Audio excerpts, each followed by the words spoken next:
Hello, Pokemoshpit. This is Necrostevo, and you're watching one of my narrated Wi-Fi battles.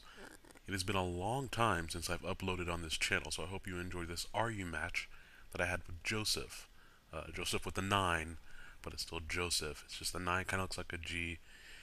Depending on the vowel or the consonant, it still sounds like a J. Anyways, RU match. You saw the teams there. I'm bringing one of my favorite Pokemon, a Porygon, and also a Crustle. I started off with Crustle just to get the rocks up. He starts off and goes for Scald. That doesn't tell me too much about Lantern. Lantern can run a bunch of different sets.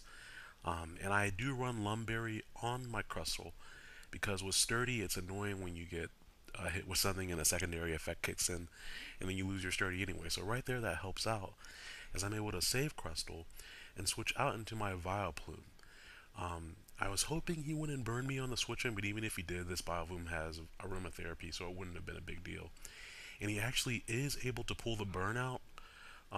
So a little bit residual damage. That's not too big of a deal. I'm just gonna try to put something to sleep here because I was expecting him to switch out, but he actually goes for substitute, and that's when it's like, darn, this is one of those sub charge beam sets. So mildly annoying, he gets that up on my predicted sleep powder, so that was a good play by him.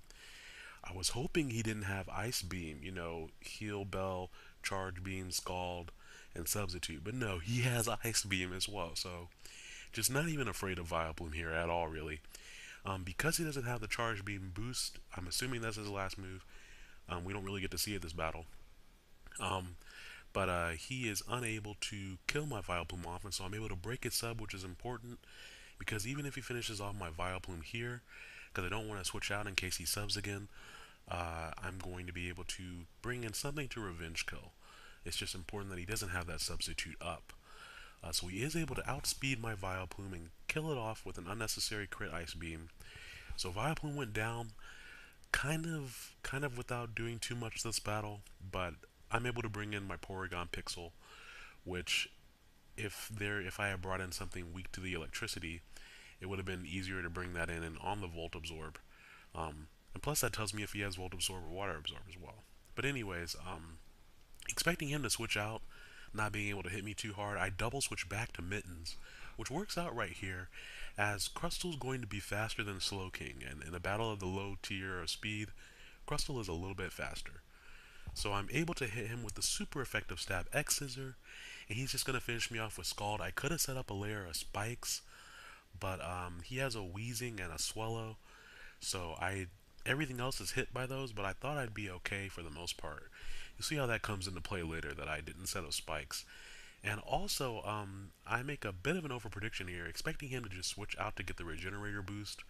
He stays in and slacks off. I think he predicted me to be unable to kill him, or that I would set up or do something. But with the sub up, at least I'm safe from retaliation for the minute. This is kind of a weird Haunter set. It has Substitute, Shadow Ball, Sludge Bomb, and Destiny Bond. But it works out pretty well for things that are scarfed. If I Destiny Bond and they switch something in, most people forget that the Destiny Bond effect will stay in play until I make another move. So they'll outspeed and kill me before I make another move, and then Haunter will take them down with them. Seeing the damage from this Shadow Ball after the Sludge Bomb, if I had just Shadow Balled in the first place, instead of going for the substitute, predicting Swallow to come in, that's why I went for Sludge Bomb over Shadow Ball. I didn't want to give it Swallow a free switch in. I would have just knocked it out. Unfortunately, my Blade, the Haunter, is going to go down right here. But his Slow Queen is at such low HP that even with the Regenerator boost from switching out, I should be able to handle it okay. I just can't let it get back up to full HP. So here I was once again expecting him to expect Earthquake or maybe Acrobatics and switch into something to hit to resist it. So I didn't want to go for Earthquake as long as he had Swallow. And Acrobatics is resisted by Lantern.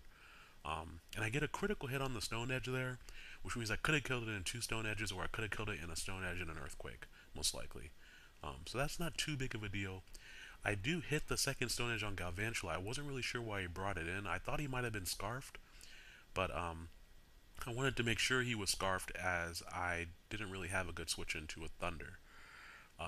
But since he wasn't Scarfed, I just took him out. He brings in Wheezing now, which is a good play as I know I can't one-hit KO a Wheezing even with an Acrobatics, Flying Gym boosted, and Stab.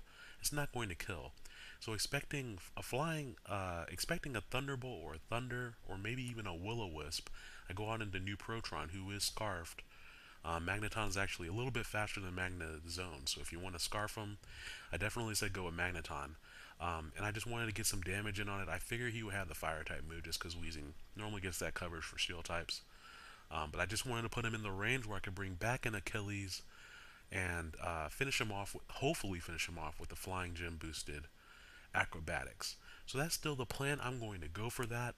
Flying Gym boosted. Let's pray that it can take out the defensive behemoth that is Weezing. If not, he's going to hit me with a Thunderbolt. And then I am going to be pretty useless as I'll probably either die or be in that defeatist range. But I do take him out, so that's great. He brings back in Slow Queen. I expected him to switch out because I have Crunch on this, but I expected him to switch out just to get the Regenerator boost, so I just went for Acrobatics again because I didn't know what he would switch to. And he brings in Ivysaur, maybe expecting the Crunch because I know that Eviolite Ivysaur can definitely take a Crunch, but then I would have outsped and finished it off with another Acrobatics anyway. So now that he has the Regenerator boost, he's back up to half his HP, and I know I can't kill him from that range.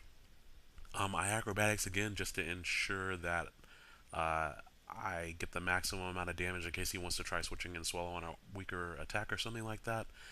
And he barely lives and finishes me off with the Scald. So that's a little bit unfortunate. At this point, I think I only have my Porygon left. But Porygon may be able to handle his Swallow and his Slowking. I know I'm probably faster than Slowking. Slow Queen, excuse me, that's what he has it nicknamed. And so I just finished that off with a Discharge. And I was hoping I could take a hit from Swallow. This is a specially defensive Porygon. And I know this is an RU match, and I'm using a couple of NU Pokemon in it, but these are just some of my favorite Pokemon, so that's why I choose to use them. And I actually take that Brave Bird pretty well because the Guts boost hasn't kicked in yet, but even if the Guts boost had kicked in from full HP, I could take it. So I'm able to finish off Swallow with an Ice Beam, and that's going to be the end of the match. So I hope you all enjoyed it. If you did, sub my channel and be sure to sub the Pokemosh Pit, and I will see you guys later. Bye now.